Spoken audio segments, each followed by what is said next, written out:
कि टीचिंग क्या है और ट्राइपोलर प्रोसेस है उसकी भी बात करेंगे। व्हाट इज टीचिंग, आप बताइए क्या समझेंगे आप टीचिंग से। अगर आपको आसान भाषा में इसको एक्सप्लेन करना हो, डिफाइन करना हो, परिभाषित करना हो शिक्षण की प्रक्रिया को, तो आप कैसे करेंगे। वैसे तो इसकी बहुत सारी टेक्निकल डेफिनेशंस हो सकती हैं, बट बिल्कुल अगर हम इजी वे में समझना चाहें तो what is teaching as per your thought बताइए। कमेंट्स आप लोग कर रहे हैं, चलिए समझते हैं। टीचिंग हम कह सकते हैं आसान भाषा में कि एक ज्यादा अनुभवी व्यक्ति से कम अनुभवी बच्चे में या व्यक्ति में ज्ञान का स्थानांतरण या प्रवाह होना। हालांकि साथ में भी नॉलेज को बिल्ड किया जा सकता है, बट ये एक ट्रेडिशनल अप्रोच है जो चली आ रही है कि एक व्यक्ति जो ज्यादा जानता है, जिसका अनुभव एक बच्चे से ज्यादा है, ऑब्वियसली बच्चे के अनुभव से ज्यादा है, तो ये जो स्थानांतरण है या फिर कह लीजिए ये जो नॉलेज का कंस्ट्रक्शन है, निर्माण है, ये ज्यादा जानने योग्य वाले जो व्यक्ति है, जो ज्यादा अनुभवी व्यक्ति है, उससे कम अनुभवी बच्चे में या व्यक्ति में ये चीज प्रवाहित होगी। इसके लिए हम कुछ तरीकों का इस्तेमाल करते हैं इस प्रोसेस को कंप्लीट करने के लिए कि नॉलेज को कंस्ट्रक्ट किया जा सके टीचर और जो स्टूडेंट है उनके बीच। इसके लिए हम कुछ मीडियम्स का, कुछ माध्यमों का प्रयोग करते हैं।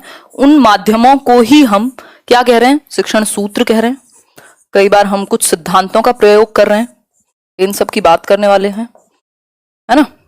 टीचिंग लर्निंग मटेरियल्स यानी कि शिक्षण सहायक सामग्री का हम कुछ इस्तेमाल करते हैं ताकि ये प्रक्रिया जो है ज्यादा प्रभावी बन सके, बच्चा जो सीखे वो लॉन्ग लास्टिंग हो सके, उसके पूरी लाइफ में वो काम आ सके, जीवन से जोड़ सके, अर्थ निर्माण कर सके आप। ये टीचिंग की प्रोसेस ऐसी नहीं होनी चाहिए कि बस भर दिया ज्ञान, ये ऐसी होनी चाहिए कि बच्चे के जीवन से जुड़ पाए और वो आगे तक उसको यूज कर पाए रियल लाइफ में। इसके लिए हम कुछ सूत्र पूरे कह सकते हैं कि यूनिवर्सली एक्सेप्टेड कुछ मैग्जिम्स हैं कि अगर इनका हम इस्तेमाल करेंगे तो टीचिंग बेहतर बन जाएगी। कुछ सिद्धांत हैं, कुछ टीचिंग लर्निंग मटेरियल हैं, जैसे आप ये बोर्ड देख रहे हैं या कोई पिक्चर देखेंगे या बाकी चार्ट्स का आप इस्तेमाल करते हैं क्लास में, ये सब क्या है, ये टीचिंग लर्निंग मटेरियल्स हैं। इनसे आपकी जो टीचिंग की प्रक्रिया है, टीचिंग लर्निंग की, वो बेहतर होती है, फैसिलिटेट करते हैं ये टीचिंग लर्निंग की प्रक्रिया को। अब टीचिंग की अगर हम बात करें, शुरुआत में एडम ने कहा कि ये टू पोलर प्रोसेस है, यानी द्विध्रुवीय प्रक्रिया है। द्विध्रुवीय प्रक्रिया कैसी, दो ध्रुव है, इसके दो पोल्स हैं। एक पोल है जिसको टीचर कह रहे हैं, एजुकेटर और एडुकेंड भी कहा गया यानी शिक्षक, और दूसरा पोल है जिसको विद्यार्थी या स्टूडेंट कह रहे हैं। तो ये बात किसने की, एडम ने की। उनकी इवोल्यूशन करके एक बुक थी, एडम्स ने की। लेकिन जो हम आज के टाइम पे चीजें फॉलो करते हैं, अप्रोच फॉलो करते हैं टीचिंग को, हम एक ट्राइपोलर प्रोसेस कहते हैं। ट्राइपोलर मतलब जिसमें तीन ध्रुव हैं, एक ट्रायंगुलर प्रोसेस है, जैसे ये ट्रायंगल बना हुआ है। ये बात किसने कही, शिक्षण त्रिआयामी प्रक्रिया है। जॉन डुई ने इस बात को कहा, और ये आपका सीटेट में पूछा भी हुआ है, वैसे भी पूछा जा सकता है, तो इसको हम याद रखेंगे। जॉन डीवी लिख देते हैं हम हिंदी में, ठीक। ये वही व्यक्ति हैं जो लर्निंग बाय डूइंग की बात करते हैं, करके सीखने की बात करते हैं, प्रगतिशील शिक्षा की बात करते हैं। इन्होंने कहा तीन आयाम हैं, थ्री पोल्स हैं, तीन सिरे हैं शिक्षण की प्रक्रिया में। सिर्फ दो नहीं है कि टीचर और स्टूडेंट, एनवायरमेंट भी प्रभावित करेगा, करिकुलम भी प्रभावित करेगा, जो कंटेंट है वो प्रभावित करेगा, सिलेबस या जो भी आप कहना चाहें। तो मतलब एक पोल हो गया, एक ध्रुव हो गया टीचर, जिसको हम अध्यापक कह रहे हैं, ठीक। दूसरा पोल हुआ स्टूडेंट यानी विद्यार्थी, छात्र कह सकते हैं हम। तीसरा पोल है आपका, ये इंपॉर्टेंट है, इसको आप कंटेंट यानी विषय वस्तु कह लीजिए, आप इसको करिकुलम में कह लीजिए जिसमें सारी एक्टिविटीज प्लान्ड हैं, आप इसको एनवायरनमेंट कह लीजिए, जो आपका मन करे। यानी ये बाकी फैक्टर्स हैं जो प्रभावित करते हैं टीचिंग लर्निंग प्रोसेस को। तो ये तीन सिरे हैं किसके, शिक्षण के। क्लियर हो गई बात यहां तक की? यहां तक की बात मुझे लगता है आप सभी को क्लियर होगी। जॉन डुई ने, एडम्स ने बात की कि द्विध्रुवीय प्रक्रिया है जिसमें एक तरफ है शिक्षक, दूसरी तरफ है विद्यार्थी। लेकिन जॉन डुई ने कहा कि भाई इन दोनों को प्रभावित करने वाला एक तीसरा भी कारक है, जिसको आप करिकुलम कह रहे हैं, एनवायरनमेंट कह रहे हैं, सिलेबस कह रहे हैं, जो भी आप कहना चाहें।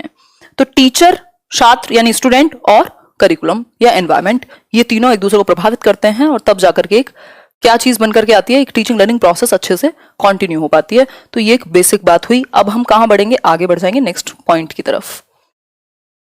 ये चैप्टर्स अच्छे हैं तो इनको समझिएगा, चीजें अगर समझेंगे तो वो काम आएंगी जरूर, क्योंकि सीखा हुआ तो खराब नहीं जाएगा। भाषा शिक्षण के सिद्धांत हैं कुछ, हम आज सिद्धांत और सूत्रों की बात करेंगे। ये छोटी सी बात हमने शिक्षण के बारे में की। सिद्धांत हैं, कुछ प्रिंसिपल्स हैं, ये कह सकते हैं हम। देख लेते हैं वो कौन से प्रिंसिपल्स हैं। आपको पता भी नहीं लगेगा ये जो प्रिंसिपल्स हैं, ये जो चीजें हम पढ़ रहे हैं, आपकी पेडागोजी कहां सबकॉन्शियस लेवल पे बेहतर होती चली जाएगी, क्योंकि जो एप्लीकेशन बेस्ड क्वेश्चंस होते हैं वो इन्हीं चीजों से बेहतर होते हैं, वो रटने से कभी बेहतर नहीं होते, है ना। वो जो डिस्कशन है आपका क्लासरूम में उससे बेहतर होते हैं, ठीक है। हाँ, मैं नाम नहीं लूंगी ये वाले सेशंस में, समझिए ये चैप्टर्स इंपॉर्टेंट हैं।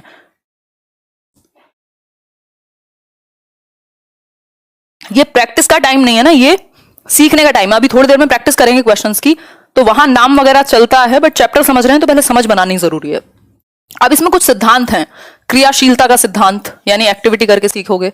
रुचि का सिद्धांत, अभिप्रेरणा का सिद्धांत, फिर फोर्थ है जीवन से जोड़ने का सिद्धांत, फिफ्थ है व्यक्तिगत विभिन्नता, इंडिविजुअल डिफरेंसेस, स्वाभाविकता का सिद्धांत और आवृत्ति का सिद्धांत। मतलब 1 2 3 4 5 6 7 और 8। तो ये 8 प्रिंसिपल्स तो एटलीस्ट हम डिस्कस करेंगे, जिससे आपकी टीचिंग लर्निंग प्रोसेस बेहतर बन सके। होने को बहुत सारे सिद्धांत हो सकते हैं, बट जो मेन प्राइमरी हैं हमने उनको लिया है, जिनसे सबसे ज्यादा प्रभावित होगा आपका शिक्षण। एक एक करके समझते हैं, फिर सूत्र पे आएंगे। पहला है क्रियाशीलता का सिद्धांत। क्रियाशीलता का सिंपल मतलब है कि बच्चा एक्टिविटी करके सीखे, यानी कि लर्निंग बाय डूइंग हो, करके सीखे। बच्चे को मौका मिले करके सीखने का। जो बात आपने सुन ली, जो बात आपने देख ली, आपको याद रहेगी, लेकिन जो काम आपने कर लिया, जिस एक्टिविटी को आपने किया, उसको आप नहीं भूल सकते, परमानेंट हो जाएगी वो चीज। तो बच्चा अगर करके सीखेगा, उसको अन्वेषण करने का, खोज करने का, या अपनी नॉलेज को बिल्ड करने का। बिल्ड कैसे होगी नॉलेज? अब करके सीखने में कई चीजें आ जाती हैं। बच्चा अवलोकन करेगा। अवलोकन का मतलब है ऑब्जर्व करेगा, अपने आसपास के एनवायरमेंट को ऑब्जर्व करेगा। ऑब्जर्व करने से क्या होगा? प्रॉब्लम सॉल्विंग की एबिलिटी आएगी, यानी समस्या समाधान की एक क्षमता बच्चे के अंदर विकसित होगी। समस्या समाधान करना सीखेगा और कई एंगल से देखना सीखेगा एक सिचुएशन को, यानी क्रिटिकल थिंकिंग जिसको हम कहते हैं, आलोचनात्मक चिंतन डेवलप होगा बच्चे में। आलोचनात्मक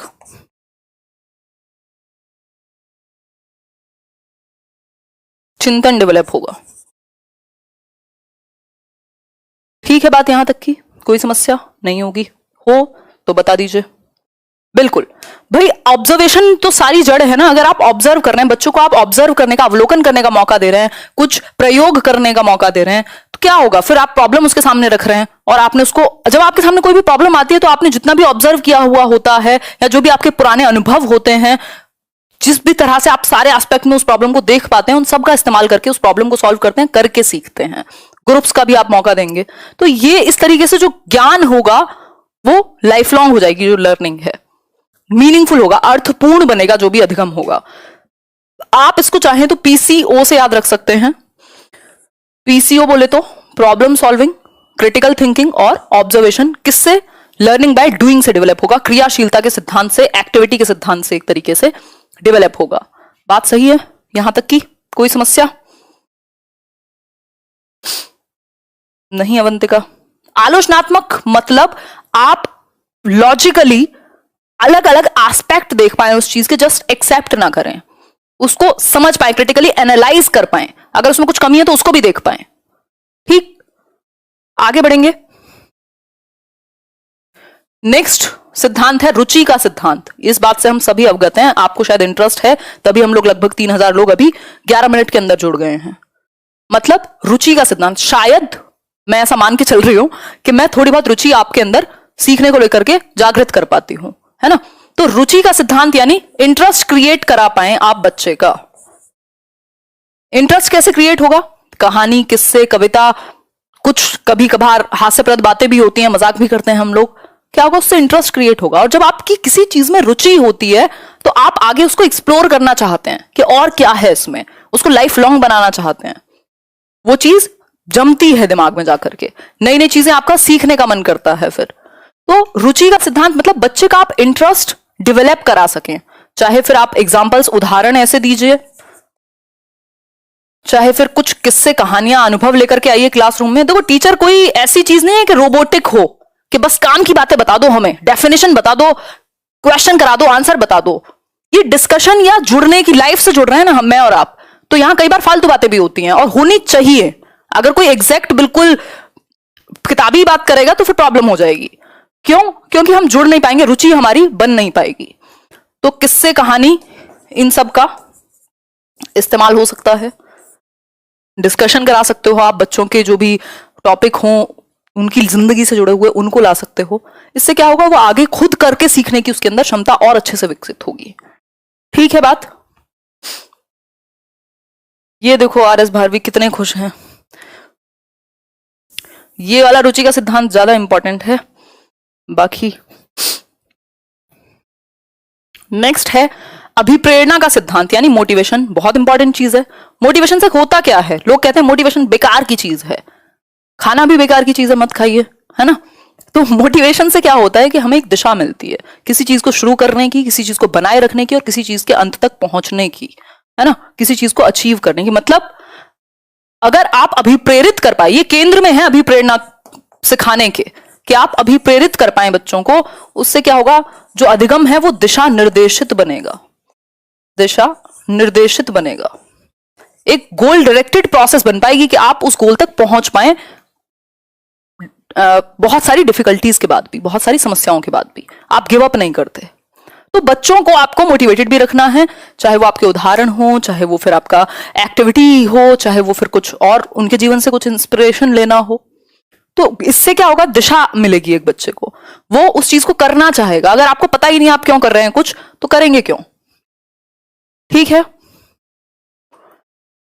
चलिए आगे बढ़ते हैं, नेक्स्ट पॉइंट की तरफ चलेंगे। तो आपको अभिप्रेरित रखने का प्रयास करना है, बच्चों को मोटिवेटेड रखने का प्रयास करना है। इन सब चीजों से आपको इंटरव्यू में भी हेल्प मिलती है, क्योंकि आप बेसिक्स जानते हैं टीचिंग के। आगे बढ़ेंगे, जीवन से जोड़ने का सिद्धांत। ये बात तो कुछ नई बात तो है नहीं, एनसीएफ भी यही कह रहा है कि भाई connect learning to real life, या जो क्लासरूम लर्निंग है उसको आउटसाइड वर्ल्ड से कनेक्ट कर दो आप। एनसीएफ भी तो यही कह रहा है, जो नेशनल करिकुलम फ्रेमवर्क 2005 आपका डॉक्यूमेंट है, वो यही तो बात कर रहा है कि जीवन से जोड़ने का सिद्धांत, यानी कि लाइफ से कनेक्ट कर दो आप बच्चे की।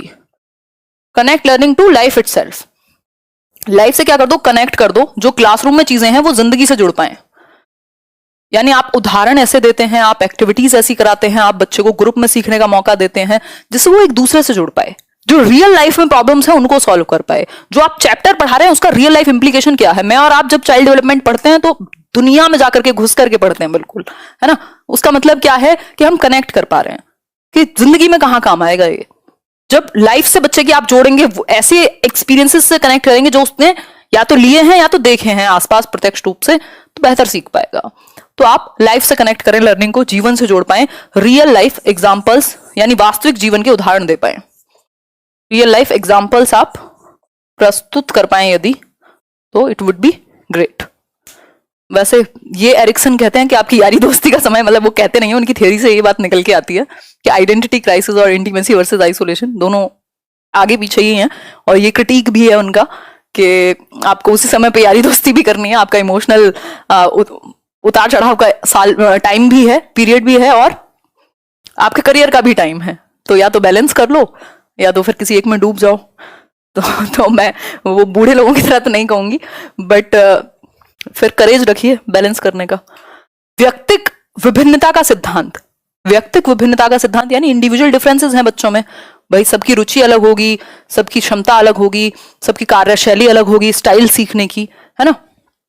तो इंडिविजुअल डिफरेंसेस को आप ध्यान में रख पाए, इस तरह के मेथड, इस तरह के एग्जांपल्स, इस तरह की एक्टिविटीज हो कि बच्चे की आवश्यकता के अनुसार, एक व्यक्तिगत आवश्यकता के अनुसार आप उसकी जीवन से जोड़ पाए, उसकी क्षमता के अनुसार, उसकी रुचि के अनुसार आप काम करा पाए। ठीक, इंडिविजुअल्स हैं, 35 बच्चे हैं, 35 के 35 एक तरह से तो नहीं सीखेंगे, है ना। सिंपल बात, डूब जाओ। देखो कितने खुश हैं कई लोग तो। कहना आसान है, आंसू निकलते हैं फिर रोते देखे हमने ऐसे लोग जो ये कहते हैं हम दोनों चीजें बैलेंस कर लेते हैं। आगे बढ़ रहे हैं, आगे बढ़ते हैं। स्वाभाविकता का सिद्धांत, स्वाभाविकता का सिद्धांत कहता है, मतलब आप नेचुरल वे में सिखा पाओ बच्चे को, नेचुरल वे में सिखा पाओ। स्पेशली अगर मैं यहाँ भाषा के पक्ष में, भाषा से जुड़कर बात करूं, लैंग्वेज के टर्म में, तो हमारी जो लैंग्वेज स्किल्स हैं, जो भाषाई कौशल हैं, बताओ कौन से हैं कौशल भाषाई, करो कमेंट।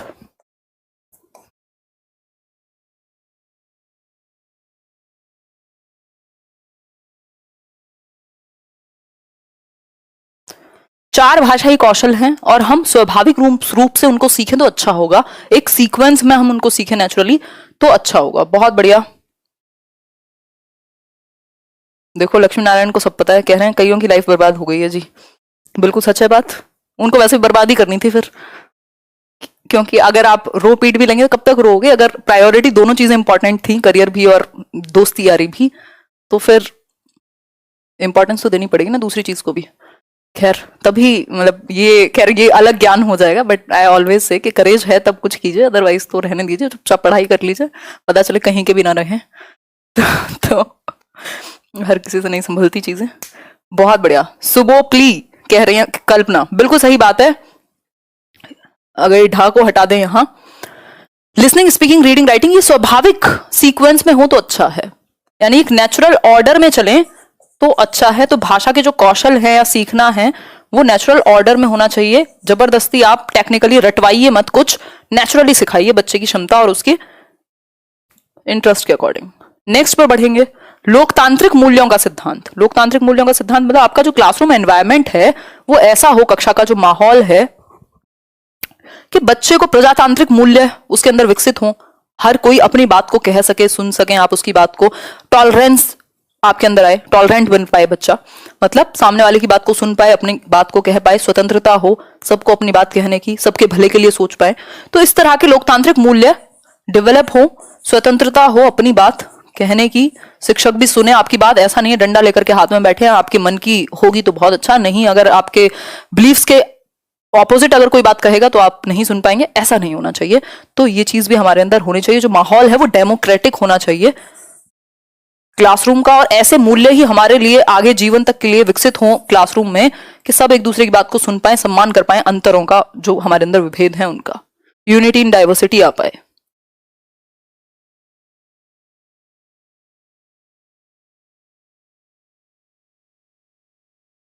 बहुत बढ़िया, बहुत समझदार लोग हैं आप। सिद्धांत, आवृत्ति का सिद्धांत सिंपल है, रेपिटिशन बहुत इंपॉर्टेंट है, मतलब रिपीट करा पाए आप, आवृत्ति करा पाए, अभ्यास हो पाए, मतलब समय समय पे आवृत्ति करने का मौका मिल रहे, तभी तो आप रिवाइज करते हैं 4 बार, आपसे क्वेश्चंस, आपके टेस्ट और सारी चीजें होती हैं। इससे क्या होता है, परमानेंट होती है लर्निंग, स्थायी बनती है, अधिगम जो है आपका वो स्थायी होगा आपके मस्तिष्क में। ठीक है बात, सिंपल सिंपल सी बातें हैं जो आपके दिमाग में बैठ जानी चाहिए एक एक बार में, कोई बहुत टेक्निकल चैप्टर नहीं है ये, आसान सा चैप्टर है। आगे बढ़ेंगे, अब शिक्षण सूत्र की बात कर लेते हैं। अब तक हमने सिद्धांत समझे जो प्रॉपर सब जगह पर चलते हैं, प्रिंसिपल्स हैं कुछ जिसकी वजह से आप टीचिंग लर्निंग को बेहतर बना सकते हैं। सूत्र है छोटा रूप, लेकिन ये भी प्रमाणित हैं, ये भी काम करते हैं, जैसे मैथ्स में फॉर्मुलेज हैं, है ना, तो इनसे भी आपकी ये छोटी छोटी अप्रोचेस हैं जिनसे चीजें बेहतर होंगी, टीचिंग लर्निंग बेहतर होगी। अगर मैं कुल मिलाकर के बात करूं तो कुछ शिक्षण सूत्र हैं हमारे, फिर हम क्वेश्चंस करेंगे। 7 शिक्षण सूत्र हैं, 8 हमने अभी सिद्धांत किए हैं, ऐसे हैं तो बहुत सारे बट हम मेन कर रहे हैं। ज्ञात से अज्ञात, नोन टू अननोन, मूर्त से अमूर्त, कॉन्क्रीट टू एब्स्ट्रैक्ट कह सकते हैं, सरल से जटिल, पूर्ण से अंश, विशिष्ट से सामान्य। अब इनको समझना पड़ेगा भाषा के परिपेक्ष में, यानी कॉन्टेक्स्ट में। विशेषण से संश्लेषण या फिर प्रत्यक्ष से अप्रत्यक्ष की ओर आगे बढ़ेंगे। ज्ञात से अज्ञात की ओर, ज्ञात से अज्ञात की ओर, हाँ, simple to hard, simple to complex कहेंगे। बिल्कुल सही बात है आपकी। कौन कह रहा है ये? शिवांगी। दीपा पढ़ लो पढ़ लो,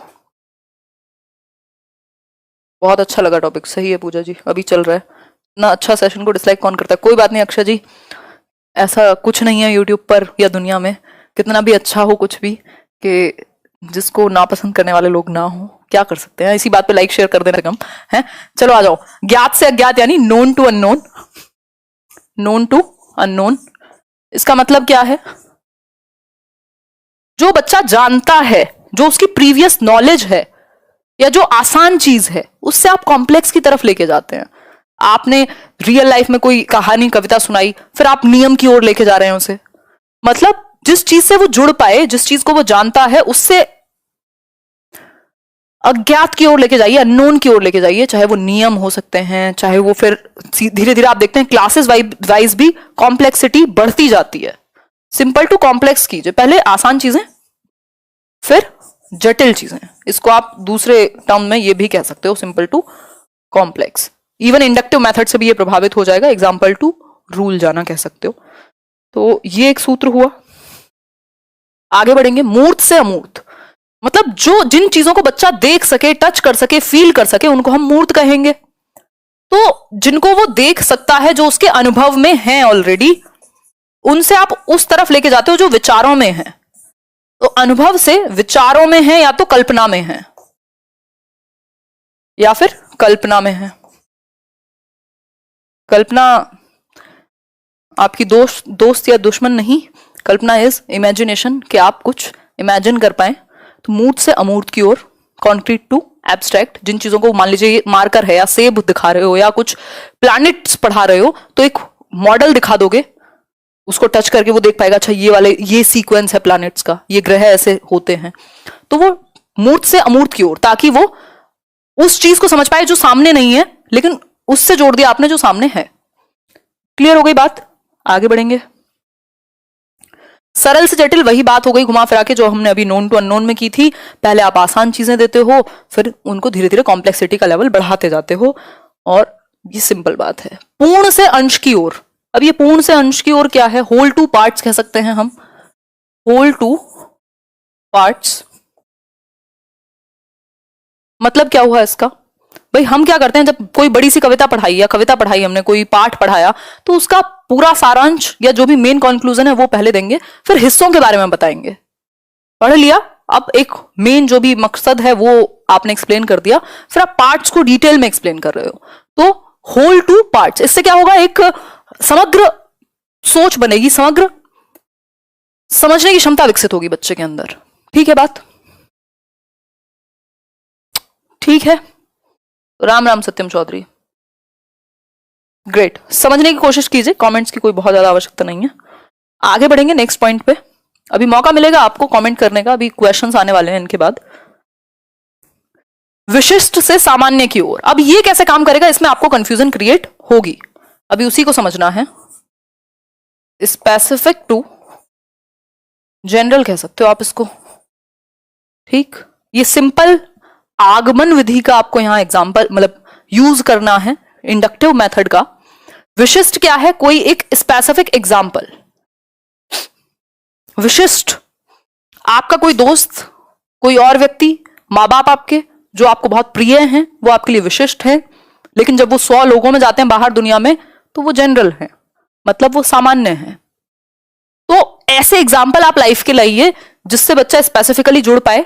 संज्ञा पढ़ा रहे हैं तो पहले आपने उदाहरण दे दिया कि राम शाम छोले भटूरे और दिल्ली और मुंबई और ये सब लिख दिया कि ये सब स्पेसिफिक एग्जाम्पल्स हैं। एग्जाम्पल हमेशा स्पेसिफिक होगा, रूल हमेशा जनरल होगा, सामान्य होगा, सभी के लिए एक जैसा। तो आप विशिष्ट से जोड़ते हैं जिनसे वो कनेक्ट कर पाए, और जनरल की ओर लेके जाते हैं जो सभी के लिए सामान्य हो। तो नियम से, उदाहरण से नियम की ओर। उदाहरण क्या हो गया मंशी? उदाहरण से नियम की ओर। ठीक हो गई बात? एग्जाम्पल टू रूल लेकर के जाएंगे हम, बात तो ठीक है। आगे आएंगे, कौन छोले भटूरे, देखो कितनी हंसी आ रही मीता को, बोर हो चुकी हूं मैं, इतने छोले भटूरे खा लिए। विशिष्ट से सामान्य की ओर, विशिष्ट से सामान्य की ओर, ये बात तो हम कर चुके हैं यार, ये फिर से आ गया क्या? लास्ट है आज के लिए, विश्लेषण से संश्लेषण की ओर। ये इंपॉर्टेंट है, ये इंपॉर्टेंट है। अच्छा, इसके बाद भी है प्रत्यक्ष से संश्लेषण की ओर। विश्लेषण यानी एनालिसिस से, एनालिसिस टू सिंथेसिस। हम हिंदी के टर्म में यहां बात कर रहे हैं, कई जगह पर उल्टी भी चीजें लागू हो सकती हैं। विश्लेषण यानी एनालिसिस, स्पेसिफिकली कुछ ऐसे टॉपिक्स हैं। देखो हर एक टॉपिक को आप सेम सिद्धांत से नहीं पढ़ाओगे ना, अलग अलग सूत्र अलग अलग टॉपिक में काम आ सकता है, आपके अलग अलग सब्जेक्ट में काम आ सकता है। एनालिसिस का मतलब, मान लीजिए आप संधि पढ़ा रहे हैं, संधि में ये चीज बहुत अच्छे से लगती है, इवन समास में वो समग्र वाला लग जाएगा। संधि में क्या होगा, आप विश्लेषण तोड़ करके, वर्ण विन्यास जिसको हम कह रहे हैं वो करके, और फिर आप पूरा कंप्लीट जोड़ करके यानी संश्लेषण। देखो विश्लेषण का मतलब होता है तोड़ करके एनालाइज करना पार्ट्स में टुकड़ों में, और यहां होता है सिंथेसिस में होल बना करके क्रिएट करना, जो आप ब्लूम की टैक्सोनॉमी में भी पढ़ते हैं कैसे हम क्रिएट कर पा रहे हैं सब कुछ साथ में जोड़ के।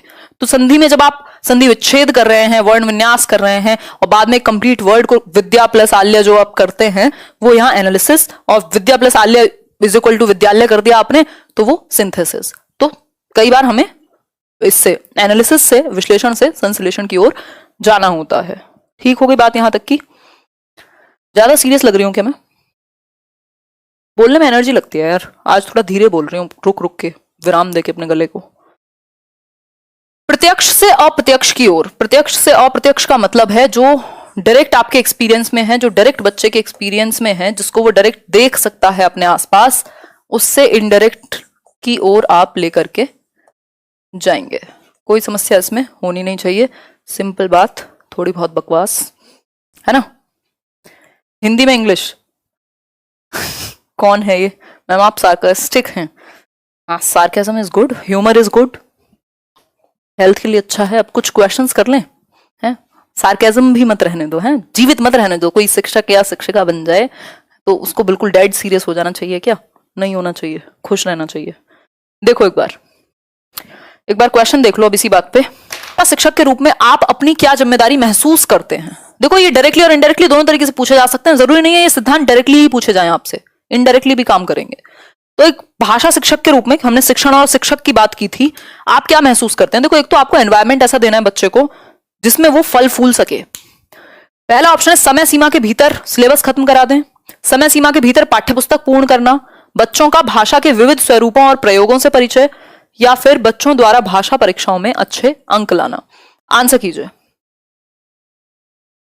I am your big fan यार, हम सब सीख रहे हैं, बताइए।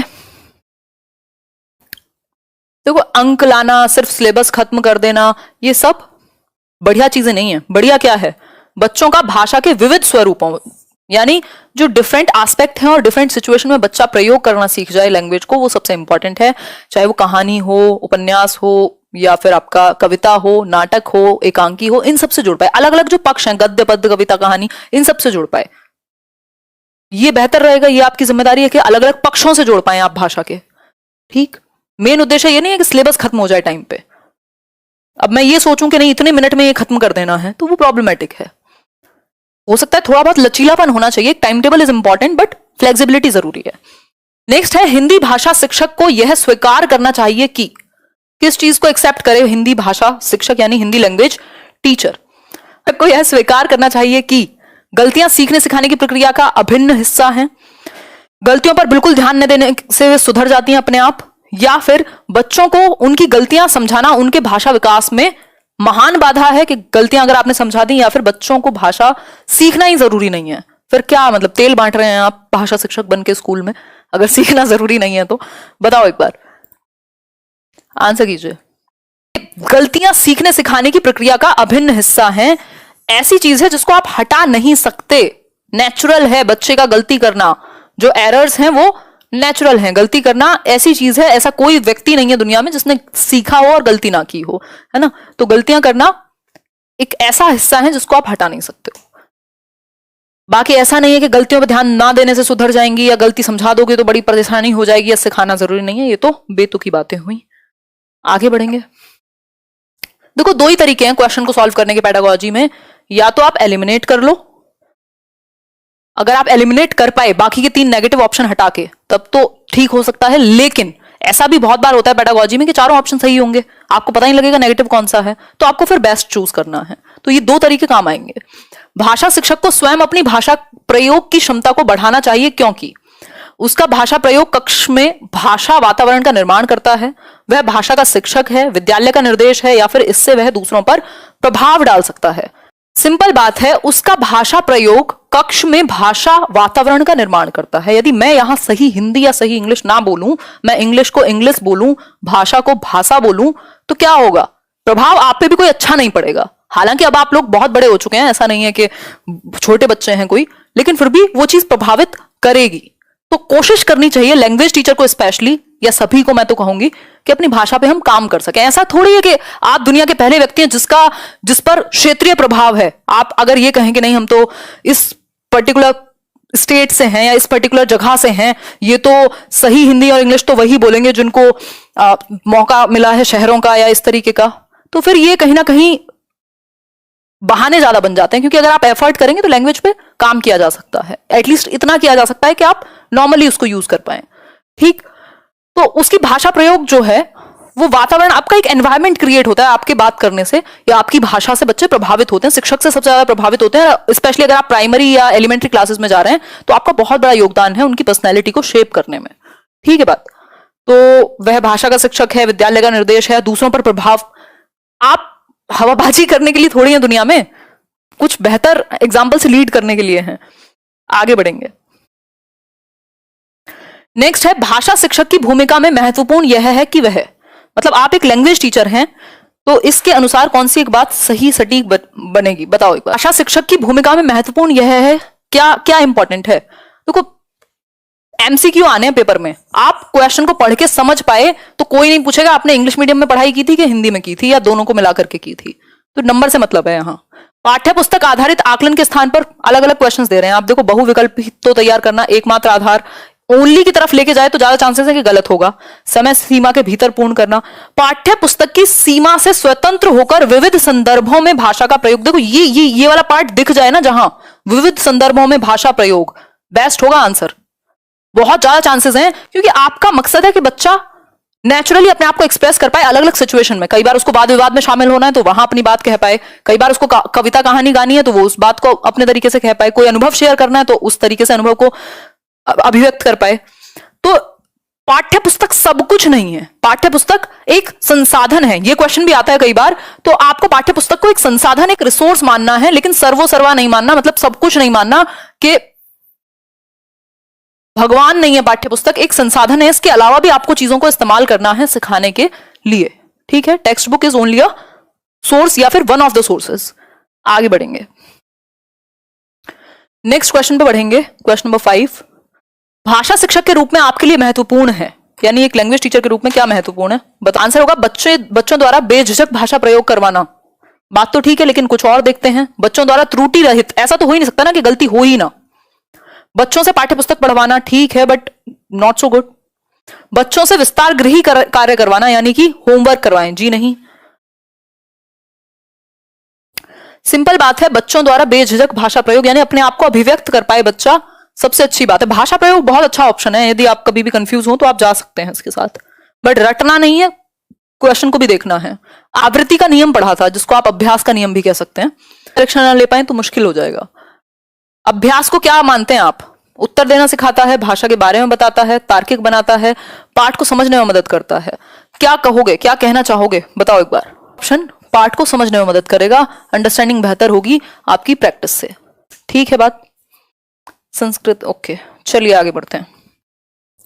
Next question, question number 7, Hindi भाषा शिक्षक का यह प्रयास होना चाहिए कि वे, क्या प्रयास होना चाहिए आपका, बताइए एक बार। बच्चों की भाषा संबंधी सहज रचना शक्ति को बढ़ावा देना। देखो ये भी ऑप्शन बहुत ही प्यारा सा ऑप्शन है कि आप जो नेचुरल उसके अंदर क्रिएटिविटी को लेकर के सहजता है उसको एक्सप्रेस करने दें। शिक्षाप्रद बाल साहित्य ठीक है, लेकिन सबसे बेहतर रहेगा कि उसकी क्रिएटिविटी को आप उभर के आने दें। और वो जो अपना करके सीखने वाला सिद्धांत था, रुचि का सिद्धांत था, जिस चीज में आप इंटरेस्ट लेते हैं ना, वहां पे आपकी कल्पना शक्ति भी अच्छी होती है, तर्क भी अच्छा होता है, आपकी जो प्रॉब्लम सॉल्विंग है, समस्या समाधान, वो सब भी अच्छे होते हैं।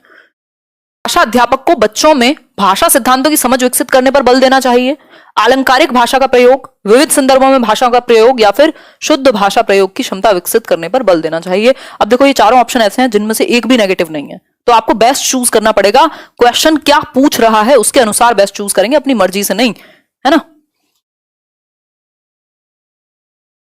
जूम प्लीज, कितना जूम कराओगे यार, लो कर देंगे जूम भी,